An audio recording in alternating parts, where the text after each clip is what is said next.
নমস্কার বন্ধুরা, ভিলেজ পুতুল কিচেন অ্যান্ড লাইফস্টাইল চ্যানেলে আমার সকল বন্ধুদেরকে আবারও স্বাগত জানাই।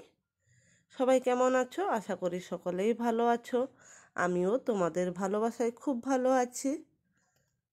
আজ আমি পুকুরের এই জ্যান্ত মাছ দিয়ে একটা রেসিপি বানিয়ে দেখাবো তোমাদের সঙ্গে। রেসিপিটা আমি আমার মতন বানিয়েছি, তোমাদের কেমন লাগলো দেখে অবশ্যই কমেন্ট করে জানিও। আর পুরো ভিডিওটা পাশে থেকো। বাগানে চলে এলাম। বাগান থেকে আমি টাটকা ধনেপাতা নিয়ে নেব। বন্ধুরা দেখো কি সুন্দর ধনেপাতা গাছগুলো হয়েছে।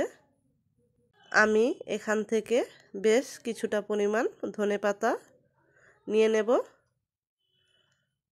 তোমাদের বাগানে না থাকলে তোমরা বাজার থেকেও কিনে আনতে পারো।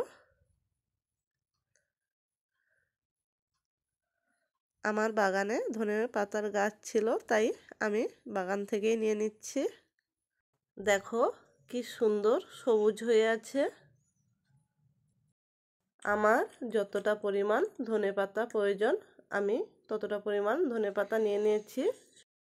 এবার গোড়াগুলো কেটে সুন্দরভাবে পরিষ্কার করে নেব। পাতাগুলো গোড়াগুলো কেটে ভালোভাবে আমি পরিষ্কার করে নিয়ে নেব।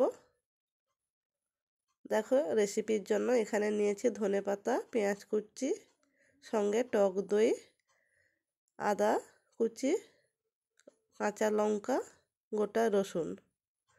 এবার আমি মিক্সি জারে প্রথমে দিয়ে দিলাম কাঁচা লঙ্কা, আদা, রসুন, সঙ্গে আগে থেকে ভালোভাবে বেছে পরিষ্কার করে ধুয়ে রাখা ধনেপাতা দিয়ে প্রথমে আমি বেটে নেব।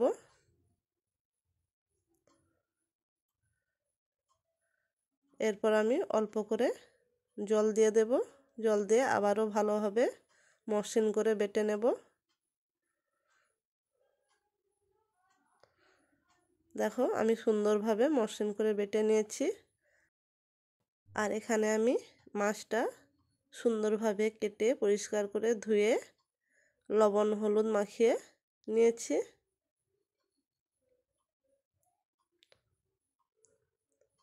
এখানে আমি রুই মাছ নিয়েছি। এরপর আমি মাছগুলোকে ভেজে নেব। তার জন্য প্রথমে আমি ননস্টিক কড়াই নিয়েছি। ননস্টিক কড়াইতে বেশ কিছুটা পরিমাণ সর্ষের তেল দিয়ে দেব। তেল দিয়ে তেলটা ভালোভাবে গরম করে নিতে হবে, না হলে মাছটা নিচে লেগে যাবে। তেল ভালোভাবে গরম করে নেওয়ার পর এক একটা মাছ আমি দিয়ে দিচ্ছি।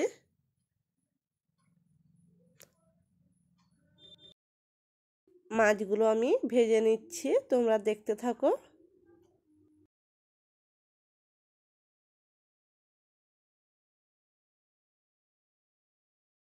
এক পাশ ভালোভাবে হয়ে গেলে অপর পাশ উল্টে নেব। উল্টে পাল্টে দু পাশ আমি ভালোভাবে লাল করে ভেজে নেব। বন্ধুরা এই মাছের রেসিপিটা আমি আমার মতন বানিয়ে নিচ্ছি। আশা করি তোমাদের খুব ভালো লাগবে। সঙ্গে থেকে রেসিপিটা পুরো দেখো। দেখো আমার এক পাশ সুন্দরভাবে লাল হয়ে গেছে মাছগুলো। অপর পাশটাও আমি ভালোভাবে লাল করে নেব।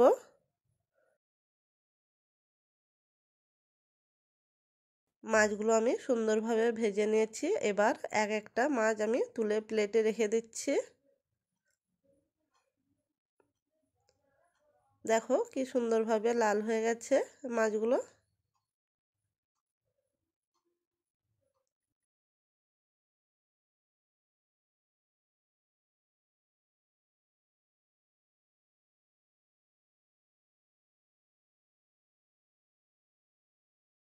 মাছ ভাজার পর বাকি যে তেলটা থেকে গেল ওই তেলেই আমি পুরো রেসিপিটা করে নেব। আমি এখানে নিয়েছি ছোট এলাচ, শুকনো লঙ্কা, সঙ্গে দারচিনি হালকা ভেজে নেব। ভেজে নেওয়ার পর পেঁয়াজ কুচি দিয়ে দিচ্ছি। পেঁয়াজও বেশ ভালোভাবে ভেজে নেব।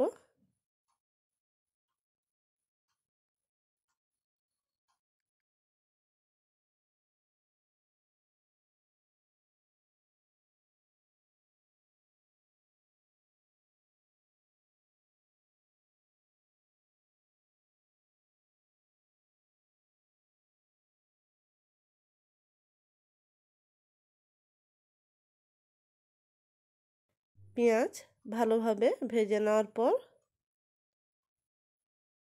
ধনেপাতা, আদা, রসুন, কাঁচা লঙ্কা একসঙ্গে যে বেটে রেখেছিলাম ওই বাটাটা দিয়ে দিলাম।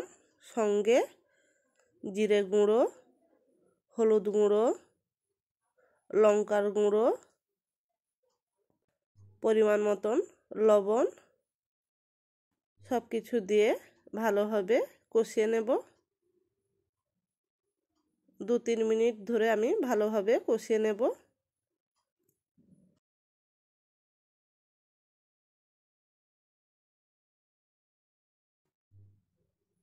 মশলা থেকে তেল ছেড়ে দিয়েছে। সুন্দরভাবে আমার কষিয়ে নেওয়া হয়ে গেছে। এবার আমি এই অবস্থায় দিয়ে দিচ্ছি টক দই। টক দই দিয়ে আবারও কিছুটা সময় ভালোভাবে কষিয়ে নেব।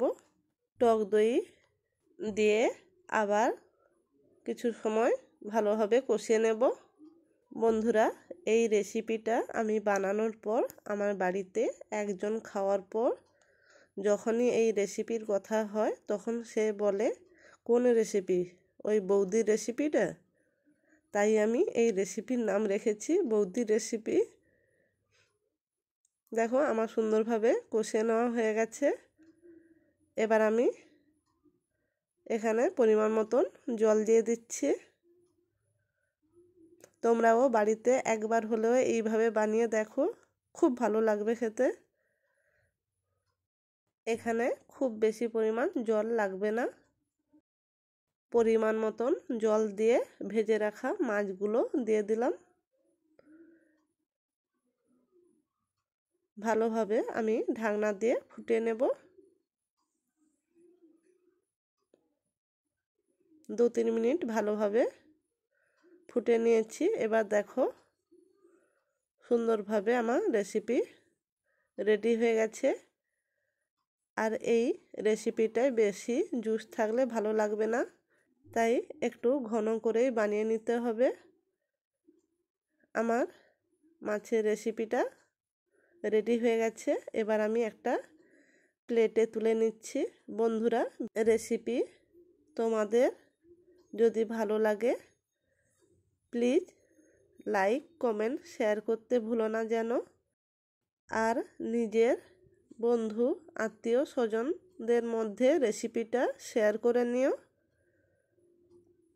দেখো এবার আমি প্লেটে নিয়ে নিচ্ছি।